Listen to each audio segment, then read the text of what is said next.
أعوذ بالله من الشيطان الرجيم بسم الله الرحمن الرحيم الحمد لله والصلاة والسلام على رسول الله وعلى آله وصحبه ومن والاه أما بعد.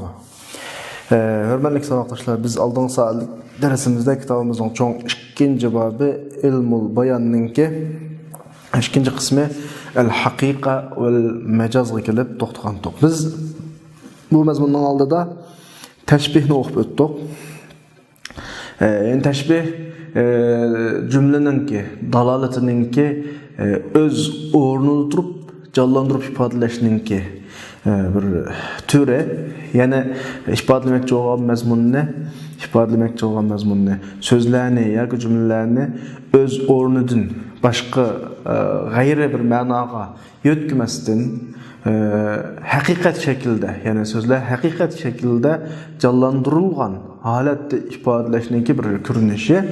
Hem biz ilmul bayanınki asaslık söz demesini ifadelemek olan muddaa maksat ifadelerini oxşumuğan xilma-xil şekilde ifadeleş de bununla nurgun misallarını keltirgen. Mesela bir adamın sıhhilikini ifadelemek olsa normalde bu intayin sıhhi kişi desek ifadelense bunu deniz qo'shish arqılık veya ki yağmur qo'shish arqılık ifadeleş şekilleri olan ma'na canlanıdı. Dep misal keltirdik emasmi? Şunun hakikat şekli biz aldığımız saatlik derslerde sözlep ötken teşbih bu hakikat şekli. Endi bunun köçmü şekli, yani sözlerini eslideki manadan gayrideki managa ma'lum bir alaka münasebeti bilen alaka bağlantısına tayinip turup yötkep turup ifadeleş bu gayri hakika, yani gayrul hakiki dep koyumuz, yani mecaz şekildeyimiz. Hazırlık dersimizin temisi şu. Endi biz mecaz degen gap aldığımızga kelgen vaqtda kallamızga tunji kiladigan narsa her qandaq bir şey. Endi biz hozir ma sözlerin dalalet qilamiz. Adeta normalda her qandaq bir mecazni tushunish to'g'ri kelib qolsa, mecaz degani her qandaq bir söz aslidagi o'zi shuningga tava bo'lgan, ait bo'lgan ma'nodan yana bir ma'noga kuchib turib ishlatilinsa, yo'tkilib turib ishlatilinsa, ya'ni adeta normalda biz mush dersimizning başida ilmul bayanning başida sözlerinin ma'nisiga bo'lgan dalalati ya şu söz şu ma'noga tayinlangan asosda bo'lib, mush so'zning ma'nosi bu degan nuqtada turib ifodalaydi. Bunimiz vodiya degan yoki bunun ma'nosi emas. Ama muşu sözünün aslidagi ma'nosi bilan hozir ifodalayotgan ma'noning o'rtasida biz farq etalaydigan, mulohiza qilalaydigan bir bağlanç munosabat va shu munosabatni bo'ylab kelib ifodalagan desak, buni biz dalalati aqliya deb tadammun yoki iltizom shaklida turga ayirgan. Dal majoz degan nima desak shu. Mayli sözünün ifodalagan ma'nosidagi hukm bo'lsin yoki jumlalarningki ifodalayotgan hukmi bo'lsin yoki bir fiilninki, yani cümledeki xabar bilekning, cümledeki igi bileki bo'lgan bağlanış noktası olsun, qaysi noktası olsun, şey o'zi tava bo'lgan, o'ziga ait bo'lgan taraflarga bağlanmay, yeni bir tarafdan ifodalansa, yeni bir tarafga bağlansa, bunu biz odatda mecaz deymiz. Bunu endi cümleninki, bilekler arasındaki bağlanışlıkla dıbop qalsa bunda ahval. Mesela mubtada xabar deyli, mustallayda cümleninki xabar biliki igi bilikiga bağlanışda asli o'zi ait bo'lgan, tava bo'lgan tarafga bağlanmay, g'ayriga bağlansa, yani cümledeki musnad mustallay ikki bilakning o'rtasidagi munosabat asli haqiqiy munosabat bo'lmay, ashta bayatdagidek canlandırılmış şekilde ko'chma munosabat bo'lib qolsa, buni biz kitobimizning başida majaz aqli deb tushuntirib, uni ayirayotgan. O aqli, chunki mesela aql orqali mulohiza qilinadigan narsalar. Endi şu xil ahvol sözning yoki cümlening ma'nisiga qaratilgan bo'lsa, bayatdagidek cümleler o'rtasidagi, cümleler bilaklar o'rtasidagi, masalan, fillan fa'il o'rtasidagi munosabat, fillan maf'ulun bihi o'rtasidagi munosabat, mubtada xabar o'rtasidagi munosabat va yoki boshqa bilaklar o'rtasidagi munosabatning bog'lanishida emas, isnodda emas, sözning ma'no ifodalashda ashta ahvol yuz bersa, ya'ni aslidagi ma'noga emas, yana bir g'ayri ma'noga Aslidagi ma'no bilan ma'lum nuqtadan, ma'lum bir munosabat bilan bog'lanadigan yana bir ma'noni ifodalagan bo'lsa, bu xil ahvolni biz majoz lug'aviy yoki haqiqat lug'aviy deymiz. Bu ahvol lug'atda topilganligini asos qilib turib, ammo oyatdan qadar isnotda, ya'ni ikki bilakning o'tirdigan munosabatda bu ahvol topilsa, haqiqati aqli, majozi aqli deb ikki turga bo'lgan. Bugun bizning so'zlaydiganimiz haqiqat va majoz degan bobdan dal haqiqati lug'aviy va majoz lug'aviy so'zlarning yoki jumlalarningki aslidagi ma'nosidan ma'lum bir aloqa munosabatni asos qilib turib, yana bir ko'chma ma'noga, ko'chma ifodaga yo'tkalganligi nima bo'ladi? Majoz lug'aviy bo'ladi. Aslidagi ma'no haqiqati lug'aviy. So'zdan yoki jumladan o'zining aslidagi ma'nosini iroda qilsak, haqiqati lug'aviy bo'ladi. Ko'chma ma'nosini iroda qilsak, majoz lug'aviy bo'ladi. Masalan, biz Zaydni Zayd degan bo'lsak, Asadni shir degan bo'lsak, bu lug'aviy. Ya'ni bizning ishlatgan jumlamizda so'z shu aslidagi ma'nosida qo'llanilgan bo'lsa, bu haqiqat lug'aviy bo'ladi. Endi Asadni kelib bir qahramon Boturga ishlatib qo'ysak, bu majoz lug'aviy bo'ladi. Dal shu bugungi darsimizningki asosli mazmuni shu. Endi men bayat bir og'iz gapni qildim. Aslidagi ma'no bilan bir so'z asli tayinlangan bir ma'no bo'ladi va kim ifodalagan ko'chma ma'no bo'ladi. Bu ikkisining o'rtasida bir aloqa bor. Biz munosabat va bika-bikaga bir so'zni aytiblam, aslidagi ifodalamoqchi bo'lgan ma'nodan yana ma'no ko'p o'tkib qo'g'ilmaydi, bu arada tushunilmas olmaydi. Odatda normalda odamning engida, til tuyg'usida shu ma'no bilan shu ma'noga bizni yo'tkizadigan zihnimizni a ma'nodan ma ma'noga akilalaydigan bir aloqa bo'lishi kerak. Mush aloqa agar ikki ma'noning o'rtasidagi o'xshashlik aloqasi bo'lib qolsa, ya'ni a ma'no bilan ma ma'no ma'lum jihatdan bizga o'xshaydi, o'xshashlik nuqtasidan oyatma o'tkazgan bo'lib qolgan bo'lsa, buni biz istara deymiz. Istara. Ya'ni biz oldingi soatlik darslarda o'rgangan tashbih istaraning asosiy qurilmasi bo'ladi. Agar so'zning aslidagi ma'nosi bilan hozir iroda qilingan ko'chma ma'nosining o'rtasidagi aloqa biz hozir degandek tashbih o'xshatish emas. Boshqa, masalan, cho'ng kichiklik, egiz pakorlik, masalan, sabab musabbablik degandek bir lozim mazmunlik degandek bir aloqa, boshqa bir aloqa bo'lib qoldi. Tashbihdan boshqa vaqtda majoz mursal bo'ldi. Biz mushu bo'yicha darsning mazmunini mushu bo'yicha aytmoqmiz. Ya'ni oldi bilan bizning darsimizda haqiqat majoz deb ikkiga ayirib olamiz. Haqiqatni so'zimiz haqqında bo'ladi. Biz burun majozni so'zlashdan ilgari tushunayotgan mazmunlarning hammasi haqiqat. Endi majoz kelsak, majoz oldi bilan ikkiga bo'lindi. Majoz aqli, majoz lug'aviy deb aqlini so'zlab bo'ldik dars kitobimizning boshida. Biz bugun lug'aviyga keldik.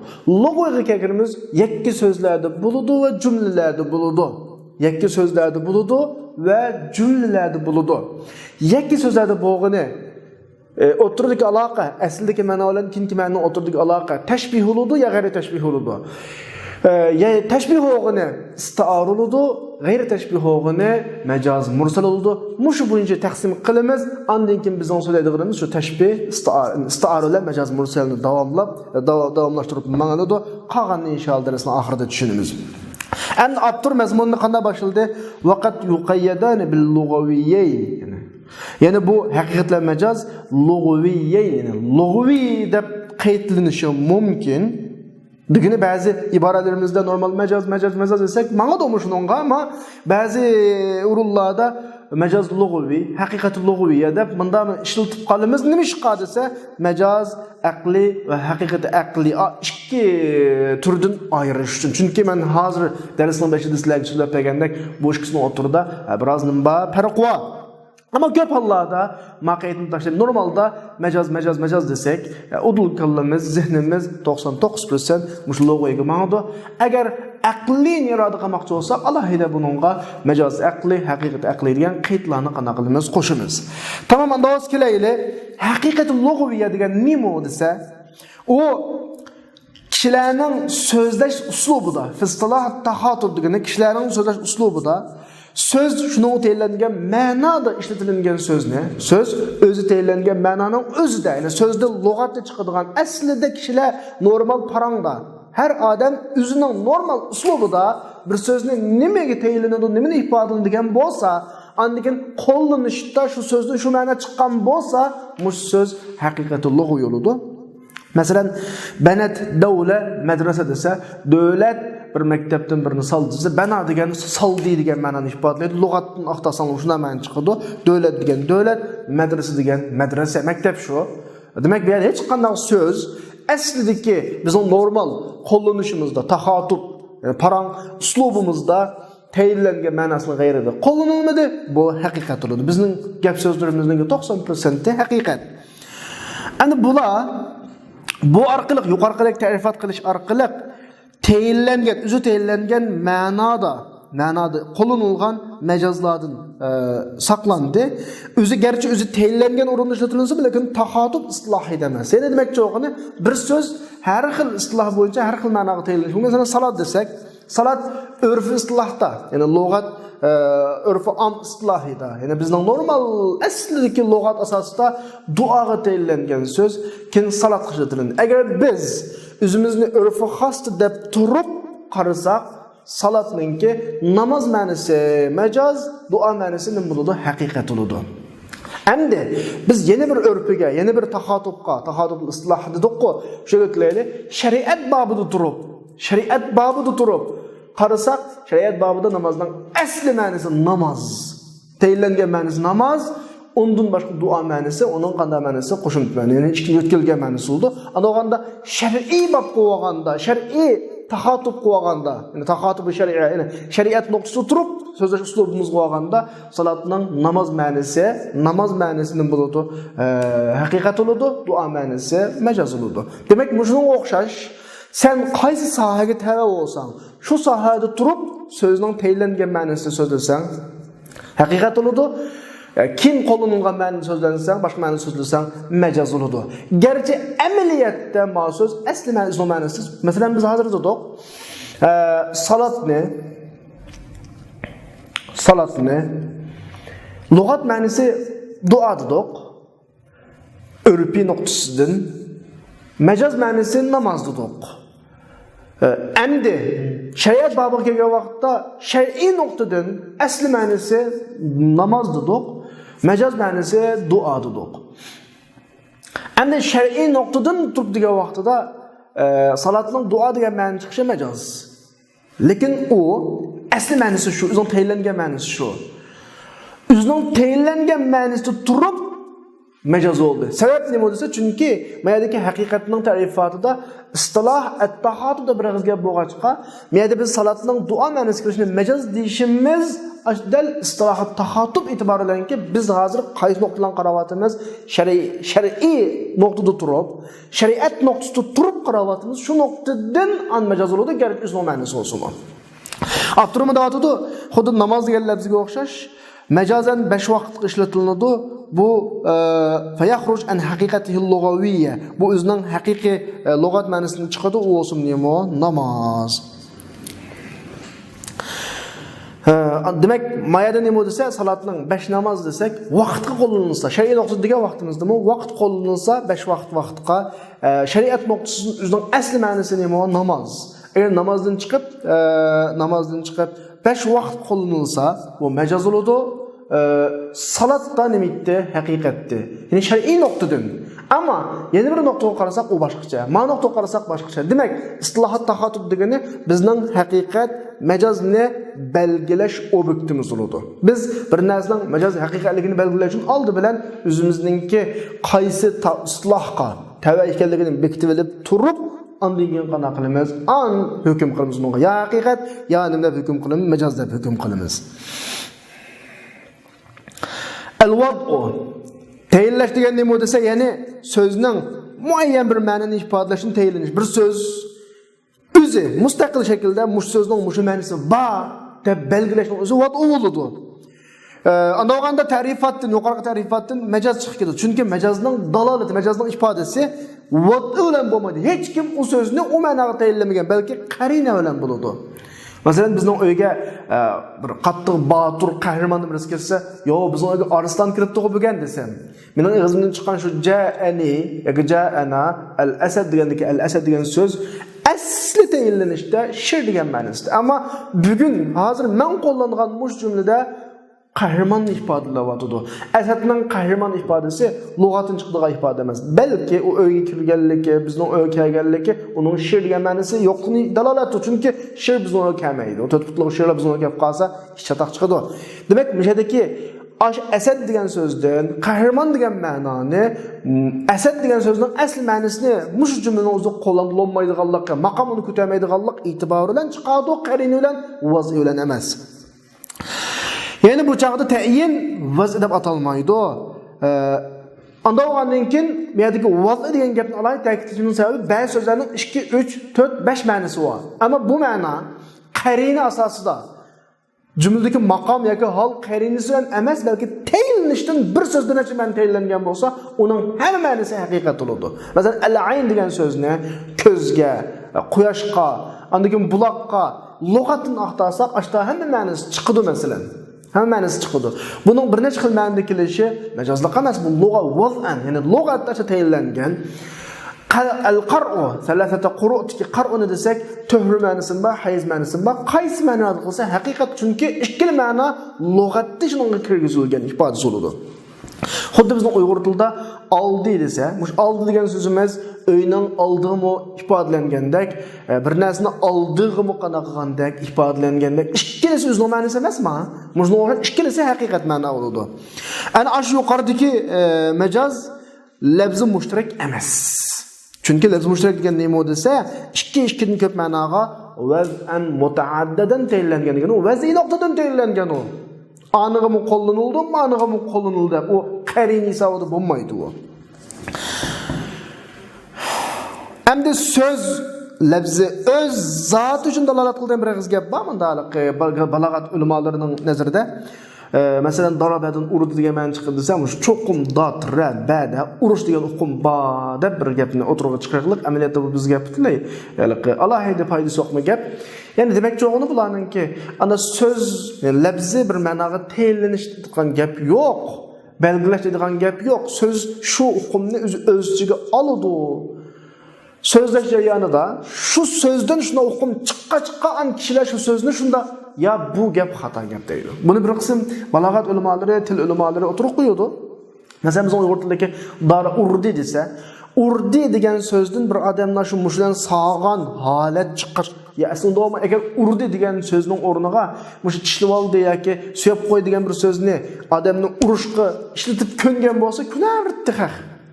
Odatda hozir kiryapmiz masalan til komitetikilar, masalan til tuzash guruhsidagilar bunda qarab biqib, "Ma atalg'ini nima deb atsak bo'ladi desa, buni menda alohidlik va shuna menda deb atayli deb shu atalg'ini qo'ysa shunga. Shu keyin umumlash shu so'zdan shunda ma'no chiqadigan bo'ladi tabii. Undaganda so'zning bir ma'noni ifodalashi shu so'zdan shu hukm chiqqanlik uchun emas, balki shu so'zni shu ma'noga tayinlab belgilaganlik uchun chiqadi. Bu aksar ulamolarning ko'z qarashi. Ammo bir qism ulamolar yo'q, so'zning o'zidan shunda hukm chiqqa. Odatda buni ifodalovchi so'zning eg'ir, yengil, harflarning tom inchligiga qarab turib, ba'zi bir ma'no o'zgarish ahvollari bor. Buni cho'nqilab kirsak chiqadi. Mushuni qarab turib, so'zning o'zidan shunda hukm chiqqach, so'z shu ma'noni ifodalaydi. Qandaqdir, ma so'zning ma'nosi ma'uda belgilab qo'ygan ishi yo'q deydi. Ba'zilar ajgabni deb aptur, so'z lizatihi ifodalash degan gap vel qawlu bi dalalati lafzi lizatihi degani bir kalima so'z lafzi o'zi ifodalaydi degan gapning zohirisi fasid Qazvinining fikri bo'yicha degani, ma apturning ko'z qarashda unda gap xato gap deydi. Cho'qim birinchi fikr tutish kerak. Birinchi fikr deganimiz so'z bir ma'noga belgilanadi, an ifodalanadi. Buning uch dalili bugungi kunimizdagi til komiteti. Til komiteti ba'zi atalg'ularni kelib, masalan, mana deymiz juma deb bir so'zni kelib bir ma'noga tayinlab belgilab qo'ydi. Bu matbuotlarda qo'llanildi, ammiy taratlarda qo'llanildi. Shuni bilan ham boshqalar ma gap nima degan gap bu, mana gapganda deb shu buncha qo'llanib, andan keyin bizning ingimizga shu singadi. Mana bu so'zningki ma'no ifodalash, ya'ni bu. Yani bu dal istiloh, tafahum, ittifoq degani xalqning kunishi shuningga. Va shunda deb tushunili deb o'zaro shu chanjni o'rtaq hosil qilishi va shuning ittifoq kelishni iborat. Odatda so'zning anog'ani xulos qilsak, bir so'zningki, bir kalimaning bir ma'noni ifodalash jarayoni qanaqdir shu kalimadan shu ma'no chiqqanligi uchun emas, balki kishilar, jamiyat insanlar tope şu sözden şu ma'noni olli deb o'zaro shu xil shaklda tushunishib, shu xil shaklda o'rtoqlashib, shu xil shaklda ko'nganlikchilar bo'lgan. Shu boshqa ayrılıp turgan insanlarınki bir tillop şekillenishi, dünyada asli Adem Aleyhisselam'dan taralgan insanlarda bir neçe yıllık tillarning meydan kep qilishning tip sebebi bu. Eğer bir söz bir ma'noni ifodalagan bo'lsa, o'zi dunyoda til ko'paymaydi. Bir lam tildan taqilib nima yo'q, chunki so'zning o'zidan shu ma'no chiqqan, unda emas. Söz teyinliğen boğaçqa. Mesela biz Uygur sözü atkan bir 200-300 yoki bir hemen yoki bir cemiyetinin adamları ayrılıp ma dünyadan başka dünyada yaşasak belki neçe yüz yıldan keyin hazır sözü atkan nurgun gaplar özgürlüp ketişi mümkün. Bizning tillerimizning özgürlükçe yani başka milletlerin özgürlükçe yani bunun ispatı. وقد تأول الرأي الثاني وفسره الثكاكي degine ikinci fikrini ma söz üzüdün anda okum çıkıdı an şunu bundan ma'noni ifodalaydi degan so'zni ta'vil qildi. Buni Imom Sakkaki rahimahulloh tafsir qildi. Bu yomon jiq gap. Agar buni tafsirga ko'makchi bo'lsanglar, Muxtasarul Maani, lekin shu kitobning asli so'g'an Miftahul Ulum, undan boshqa cho'ng balogat kitoblarga qarab baxsanglar, tengri tafsiloti bor. Ammo buni bugungi darsimizda ma mazmunga kirish ortiqcha. Bizning faqat hozir bilmoqchi bo'lganimiz nima bo'lsa, biz bir narsani bildik. U o'simi haqiqat degan nima, majaz degan nima? Haqiqat söz kişilerinin tahatub, parang, sözleş uslubu da qandaq ma'noga tayinlangan bo'lsa, belgilangan bo'lsa, andakin cümlede şu ma'noda qo'llanilgan bo'lsa, mush so'zning o'zi haqiqat bo'ladi. Buning aksi, qarshisi majaz bo'ladi. Unda bo'lsa, haqiqat bizning bugungi temamizmi emas, ne keldik? Majazga keldik. Kirayli. Majaz mufrad va murakkab deb nechaga bo'linadi? Ikkiga bo'linadi. Mecaz mufrad ve murakkab deb. Mufrad deganimiz yakki so'zlarda bo'ladigan majazni mufrad deymiz. Murakkab deganimiz jumlalarning ifodasi bo'lgan majazni murakkab deymiz.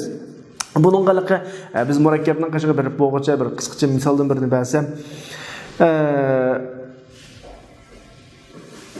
bir adam bir qarorda bir qarorga kelib bo'lolmay hele qılay deydi, hele qınmay deydi, hele yanıdı, hele yan mana şekilde hey demişqa hele aldığınızı deseysiz, hele keniniz deseysiz deb qo'yamiz. Şu adam amaliyotda mushu og'zimizdan chiqqan jumlaning o'zining ma'nosida putni oldiga elib, kenini elib desiga adamni ko'rsatdi, lekin bu ma'nodan ko'chib qarorda hele aldığa, hele keniga manqadamga qo'llanildi. Buning o'zi bir misol. Ondan boshqa bunda maqol temsil shaklida ko'p qo'llanildi bunda murakkablar.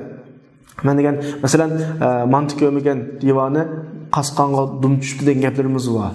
Buning o'zlam ko'z oldimizdagi bir odam darhol qozonning tuğini ichib qasqonga dum tushdi deganlik emas, balki ko'z oldimizdagi odam bir narsa ko'may ko'rgan vaqtida uning qattiq berilib ketganligining nimasi ifodasi.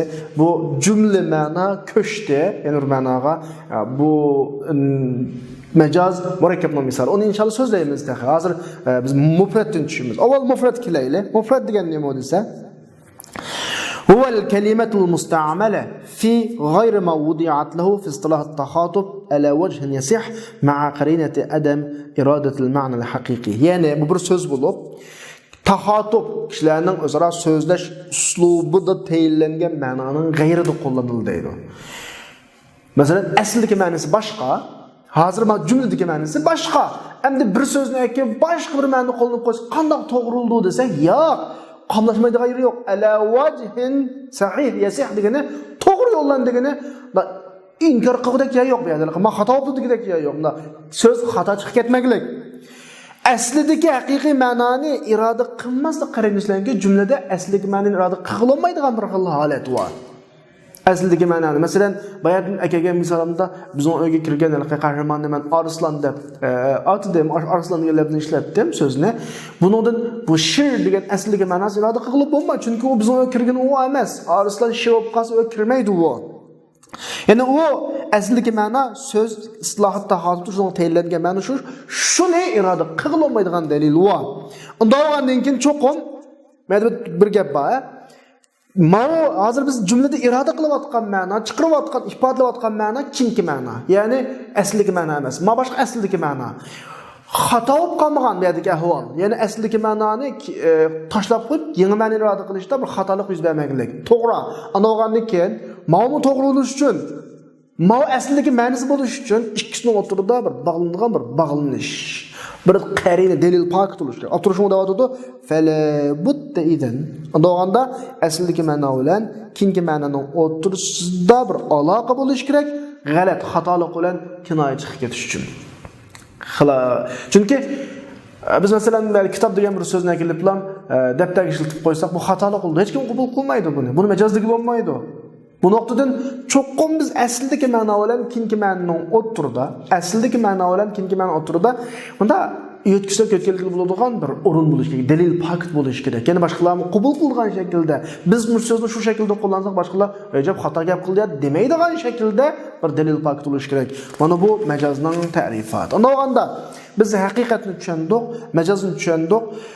Har biri haqiqat majozdan lug'aviy va shar'iy va urfi xos yoki urfi am bo'ladigan shu so'zni istilohot taxotibda tayinlangan ma'noga tayinliguchi kim bo'lsa, shu majoz, shu haqiqat shu bo'ladi. Agar shu so'zni shu ma'noga tayinliguchi til tuzguchisi bo'lsa, bu vod'i, lug'aviy bo'ladi. Agar shu so'zni shu ma'noga tayinliguchi shariat bo'lsa, bu yerdagi haqiqat majoz shar'iy bo'ladi. Agar shu so'zni shu ma'noga tayinliguchi urf bo'lsa, mayli xos bo'lsin, am bo'lsin, bu yerdagi haqiqat majoz urfiy yoki xos yoki am bo'ladi masalan. Xos deganimiz ba'zi kasbiy gap so'zlarga qaratilgan gap so'zlar masalan.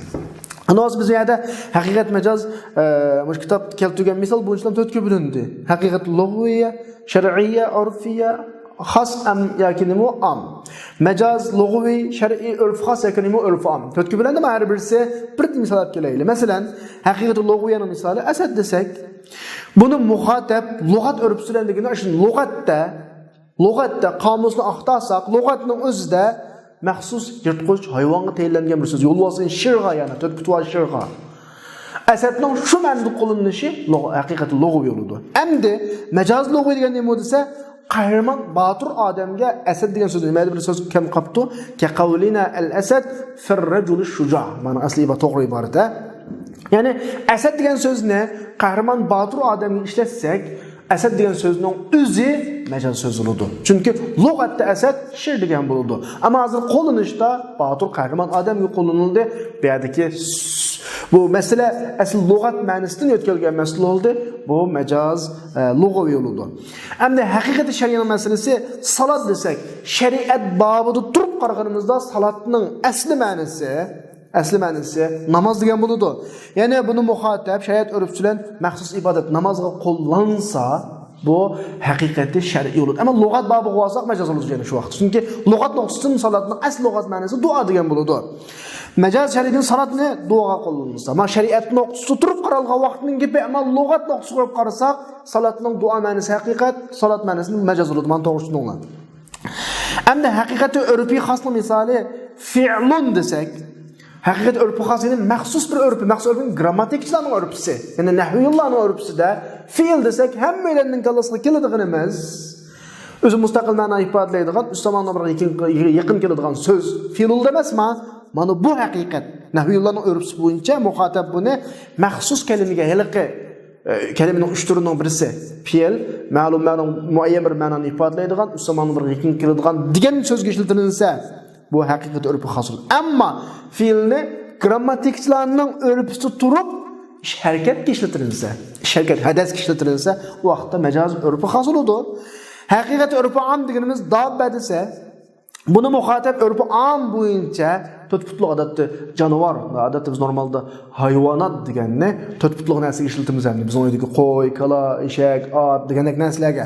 Bu haqiqatda urfi am bo'lsa, ammo dabbani inson ishlatilsa, ya'ni jonliqmi, midirrug'uvchi jonivor narsa deb qarab turib inson ishlatilsa, majoz urfi am bo'ladi. Demak, haqiqat majoz shu so'z asli tayinlangan ma'no qaysi nuqtada turib tayinlangan bo'lsa, söz shu nuqtada turib shu ma'noga qo'llanilgan bo'lsa, shu nuqtaga munosabatli holatdagi haqiqat shuningdan g'ayriga tayinlanib ishlatilib qo'llanilgan bo'lsa, andagi majoz bo'ladi. Mana bu haqiqat majozning turlari va ularning nimasi ta'rifati zavqdoshlar. Endi biz bayatdan majozni nechaga bo'ldik? 2 ga bo'ldik. Garchi kitobda qanaqamida chiqmadi taxi. Ya'ni majoz deganimiz so'z asli tayinlangan ma'nodan, yana bir ma'noda ikki ma'noning o'rtasidagi munosabatga asoslanib turib, shu munosabatning pakiti dalili bilan qo'llanilsa, ya'ni bir ma'noda, buni biz majoz dedik. Endi bu ikki so'zningki, bir so'zning ikki ma'noninki aslidagi ma'no bilan keyingi ko'chma ma'noning o'tiridagi aloqa, munosabat birisi-birisiga o'xshashlik, tashbih, mushobaha aloqasi bo'lib qolsa, biz ma majozini istiora deb ataymiz. Agar ikki ma'no o'tiridagi aloqa o'xshashlikdan boshqa aloqa bo'lib qolsa, buni biz majozi mursal. Mursal deganimiz xoli majoz degan bu, tashbihdan xoli majoz bo'ladi. Qaraylab turib nima deydi? Majoz mursal degan nima bo'lsa, majoz mursaldur.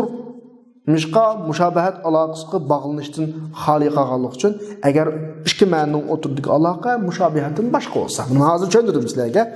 Va illa degani agar ikki ma'no o'tirisidagi aloqa mushabahat bo'lib qolsa, istiar vaqtdagi majozni majoz istiar deymiz. Istiar degan ariyat elish degan bo'ladi. Masalan, mush Asadni qahramon Botir odam degan ma'noda ishlatilish bu istiara. Ya'ni Asad degan so'zni biz qahramon Botir degan odam shu ma'noga ariyat olib turib ishlatdik. Chunki yo'lvos she'r qahramon bilan Botirlikni biz-bizga qanaqaligini o'xshaganligi uchun. Bu yerda mushda qo'llanishni istiar deyilsa, Asad degan labzining o'zi mustaar bo'ladi. Asad degan so'z mana, so'zning o'zi mustaar bo'ladi. Ariyat elingan so'z. Shir degan ma'no, Asadning aslidagi shir degan ma'nosi mustaar minhu bo'ladi. Qahramon Botir degan ma'no mustaar lah bo'ladi. Istiarada 4 taraf bor. Birisi istiara. Yani Asad degan labzining yo'lvos degan, ya'ni shir degan ma'nodan qahramon Botir degan ma'noga ariyat elinish jarayoni istiara. Asad degan labzining o'zi mustaar. Shir degan ma'no mustaarun minhu. Rajulu shuja, Botir qahramon degan ma'no mustaarun lah bo'ladi. Mana bu istiaraning umumiy ahvoli shu. Istiara mush ahvolni bo'ylab ma'noda oxirigacha. Yani istiara deganimiz aslidagi ma'noga o'xshaydigan boshqa bir ma'noda qo'llanilgan so'z. Nima ish qilsa, o'xshashlik aloqasi yuzidan. Unda ko'pincha vaqtda istiara degan gap mushabbahun bihning ismini mushabbahga ishlatishga oriyat qilindigini, bu istiarani yengil tushunishga olib qolsa, aslida tashbihlar bir gap bor, oshkor tashbih. Mushabbah va mushabbahun bihwa. Mushabbah va mushabbahun bihwa. Mushabbahni tashlab, mushabbahun bihning labzidan mushabbahni iroda qilsak, ya'ni mushabbahun bihning labzini mushabbahga qo'llansak, istiara deb tushunsak bo'ladi. Asli Zaydun kal Asad. Zayd yo'lvosga o'xshash asli. Biz yo'lvosni qoldirib, Asad degan labzni qoldirib, Zaydni tashlab o'tib, Asad degan labzdan Zaydni iroda qildik, istiara. Ya'ni yana bir iboralar degan vaqtimizda istiara degan yushirilgan tashbih. Unutilgan tashbih yoki mushabbah tashlanib, mushabbah bihdan mushabbah iroda qilingan tashbih asli. Unda istiaraning asli tashbih. Mana tushunsak bo'ladi. Qaysi shir degan ma'no bilan Botir qahramon degan ma'no mustaar minhu mustaar lah bo'ladi. Shir degan ma'no mustaar minhu, Botir qahramon odam degan ma'no mustaar lah. Asad degan labzining o'zi mustaar bo'ladi. Mush bo'yicha tushunsak bo'ladi. Masalan, bular saroldimi? Endi majozi mursal degan nima desa, aslidagi ma'nodan keyingi ma'noning o'tirida aloqa bor, lekin bu aloqa nima aloqasi emas, ana mushabahat aloqasi emas. Buning misoli, masalan, yetni ne'matga ishlatish. Masalan, voy u beyib ketdi azar, uning qo'lini nega sunsa shu yerga yetadi desa, qo'lni nega sunsa shu yerga yetadi deyishning o'zi qattiq ne'matlar degan gapda. Bu yerda ne'matlar qo'lning hech nimasi yo'q. O'xshashlik aloqasi yo'q. Illaki hamma ishni qo'l orqali erishadigan bo'lg'achqa odam mushta bir aloqa o'tirdi, boshqa aloqa yo'q. Ya'ni yettin paravon, ne'mat, boylik iroda qilindi masalan. Yetni qudratga o'xshatgan masalan payg'ambar alayhisalom mushki ma'noda o'zining ayollariga nisbatan asra'ukunna luhuqan bi atwalukunna yadan. Sizlarning oranglardagi qo'li eng uzunlaringlar menga eng tiz qo'shilasizlar dedi ayollariga. Qo'li uzun degani o'lcha santirsab o'lchigi bo'lmaydi-da ayollarning qo'lini. Bu nima degan gap desa, sihiylik ishlatib turadi. Ya'ni sihiylikqa. Biz Uyghur tilida deymiz quli kengri depçi. Qol kengri dese hemedemnin alqını qulu oxşaş. Biz-biznikidan kengri olmaydı, farqlı olmaydı, alaydı. Bu yerdeki qol kengri degan gap sehiylikning ifodasi, sehiylik qilishilgan atılmış qol kengrilikni. O adam yaman qo'sqi kengridan, masalan, o adamning köksi qoni yaman kengri, masalan, qo'li yaman uzun, hamiyaga yetidi, masalan. Bularning hammasi bir so'zning aslidagi ma'nodan keyingi boshqa bir ma'noni iroda qilinishi. O'tirdik aloqa, o'xshashlik aloqasi yo'q. Hay, o degan yaman bir cho'ng bir dengiz bor. Masalan, falan yaman bilimli ketsa, o bir dengiz deb qo'yamiz-ku. Bu o'xshashlik masalasi emas bu yerda. Undan boshqa raviyani mizadaga, muzadaga ishlar. Nima desam, arablarning qo'shcho'g'ashqa bizga qam kelmasligi mumkin. Tugini tulumga debdi, tugidan tulumni iroda qilish debdi. Odatda raviya degani maxsus suv usqan tuguli emasmi? Masalan, biz tushunadigan bir misol kelay.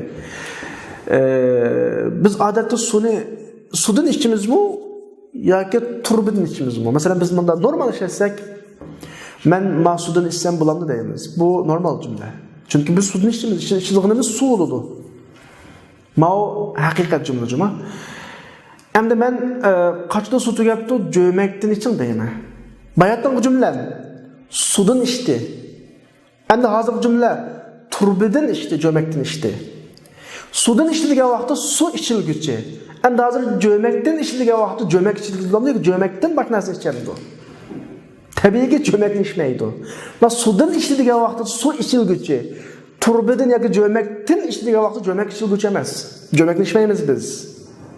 Demak, jo'makni suv ishlatdi. Jo'makni suv ishlatdi. Buni qusqimman ichib ketdi. Qozondan yangar degan gap. Qozondan yang. Asli haqiqat jumla matamoqdan yang. Oldida tamoq bor. Ya ma'nondan yang. Yeyildigini shundan shu tamoqdi. Endi qozondan yang degani. Siz qozonni yang demakchiman? Yo'q. Qozonni so'zladi, tamoqni iroda qildi. Buni o'xshash ma'riflarninki, tugini tulumning o'ziga ishlatishimiz sabab shu tutonliq tulum atadigan tuga. Buni biz belki tushunmaymiz. Shu ma'noni tushuntirib o'tamiz sizlarga. Demak, buni o'xshash bir so'z aslidagi ma'nosidan keyingi boshqa bir ma'noda qo'llanilsa, aslidagi ma'no bilan keyingi ma'no o'tirdik aloqa mushobahat aloqasi emas. Qanday aloqa?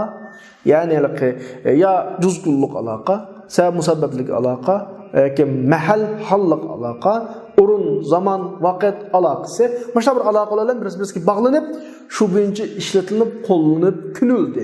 Haqiqat ma'nosi ma'u, majaz ma'nosi ma'udir. Bu xil shakldagi majozni majaz mursal deymiz. Abdurra kelgan misollar shu. Masalan, majaz mursallarni men bayatdan har xil aloqasi bor dedim ya, bu bir mujmal gap. Endi bu buning misol topili desa, masalan, majaz mursallarning qatorida bir necha misol bor.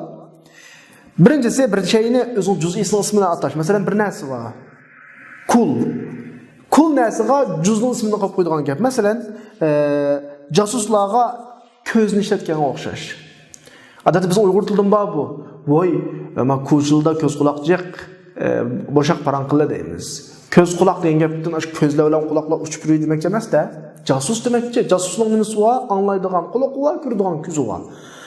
Juz so'zni kulga ishlatdik masalan. Yoki aksiki kulni juzning nomi bilan atamay, juzni kulning nomi bilan ataymiz. Ya'ni juzni kulning nomi bilan ataymiz. Masalan, asabini anamilga ishlatganga o'xshash. Anamil degan asabiy anamil mayani ko'rsatadi. Mush-mushchini. Asabiy degani ma'u hammasi barmoq, butunlay.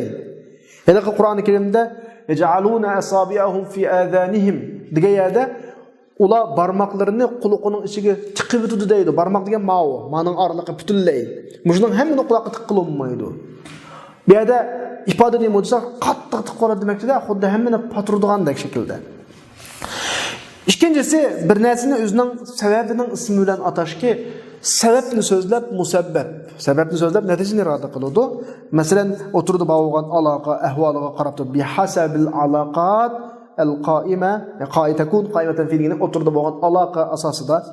Masalan, ra'aynal ghays. Ya'ni biz o'tloqni baqdiq deydigan bir gap bor. Qo'ylarni baqdi asli. Mana bizda arablar bizda bo'lmagan chiqib bizga tuyulishi mumkin. Xuddi bayatın degende kelaqi qazandın yang degende göbektin içing degende gap hamda buchu. Yani ama gays asli yağmur degan ma'noda, qo'ylarni yağmurda baqdiq degani yağmur yo'q yani, yağmurda baqmaydi, balki yağmur yog'digan nimada baqidi, o'tloqda baqidi. Balki bizga nisbatan yatilishi mumkin. Bu majaz bo'lib aloqasi sababiyat hamda bu. Üçüncüsü bir de şeyini musebbepnin namına taşdığını musebbepni atab neticini dep durup neticeden sebepni irade kılış. Mesela emterat sama nabatan dese asman üsümlükni yağmur değil. Yağdırdı değil. Asmanın üsümlük yağmaydı. Belki üsümlük musebbep. Sebep kayısı yağmur. Musebbepni sözlep yağmurunu kanaqıvatıdı. İrade kıldı. Xuddilik bizning Uyghur tilidagi siz qarang, ishlab biligingizning kuchi bo'lgan ekan, ter oqqizib, peshonangizning terini yang'jima, siz esa peshonining terini yemaydi hech kim. Peshonining ter sababli taqqan mol dunyo yoki mol mulk yemaklikni yeydi. Mana o'xshash. Bu majaz aloqasi musabbabiyatlik.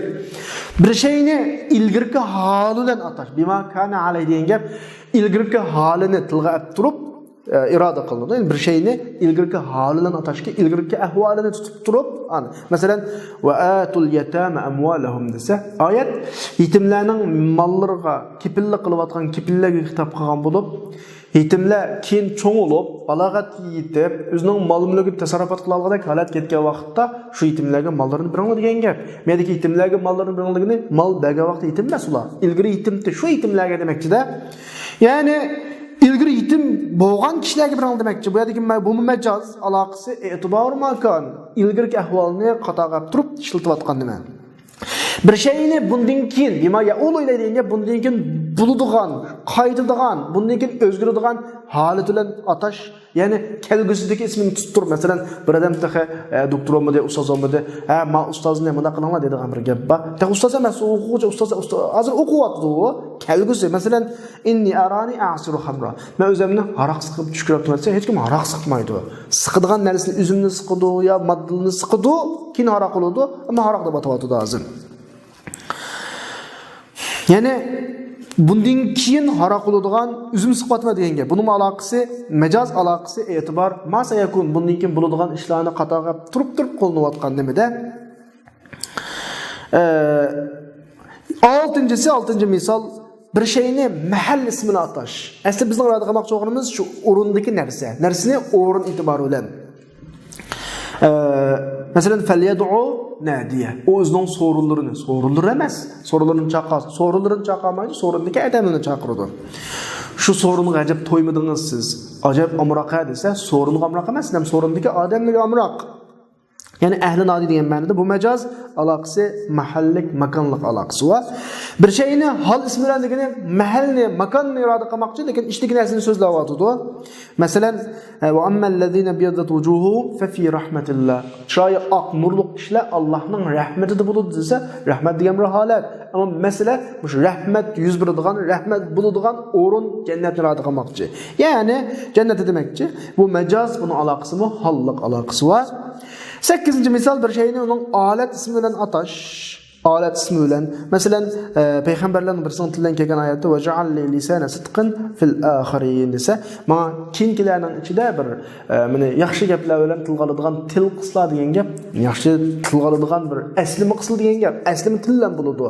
Aslimi deganni o'zining tili bilan deb tilni so'zlab turib aslimni irada qilyotdi.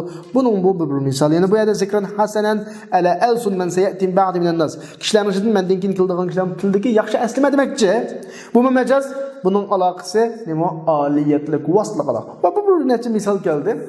Ha bundan başka alakaların buluşu mümkün. Her halde bir söz aslideki manasından yeni bir manaya köçtü. Bir kağıt köçmeydi. Çok malum derecede ikisinden oturdu bir alaka var. Bu alaka teşbih, müşabehat bulmağını da bunun isminin buluduğu mecazı mursal oldu. Eğer teşbih, müşabehat alakası olsa bunun isminin buluduğu mecaz, istiar oldu. Mecazını biz muşu boyunca ayırıyız. Oturduk alakanın müşabehat boğan ve bomğallığı qarab turup, mecazı mursal ve istiara.